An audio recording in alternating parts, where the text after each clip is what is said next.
You have big dreams.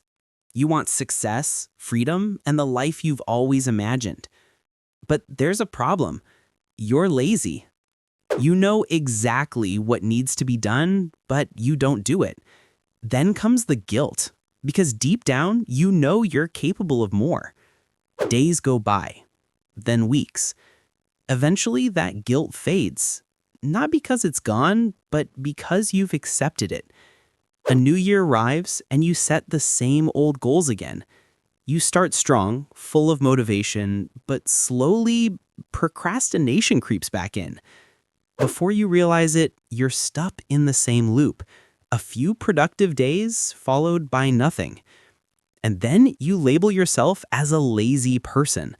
But the truth is, you're not lazy. You're just trapped by inertia.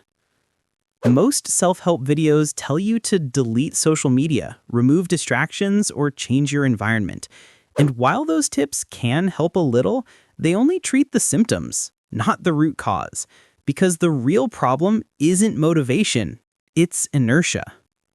In physics, inertia means that objects at rest tend to stay at rest, and objects in motion tend to stay in motion, unless acted upon by an external force. The same law applies to your habits, your work, your life. Starting any task requires an initial push, a small burst of energy to break the stillness. But in our minds, we make that first step look huge and painful, so we avoid it. We distract ourselves with social media, snacks, or anything that gives instant dopamine.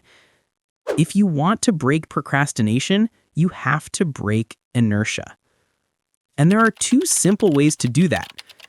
Method 1, lower the bar.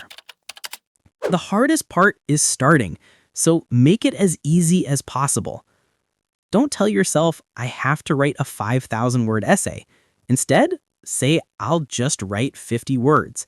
That small goal feels light, manageable, and easy to start. No willpower needed. Once you begin, you'll often end up doing far more than you expected. Method 2, the 2-minute rule. If you don't feel like doing something, tell yourself you'll just do it for 2 minutes.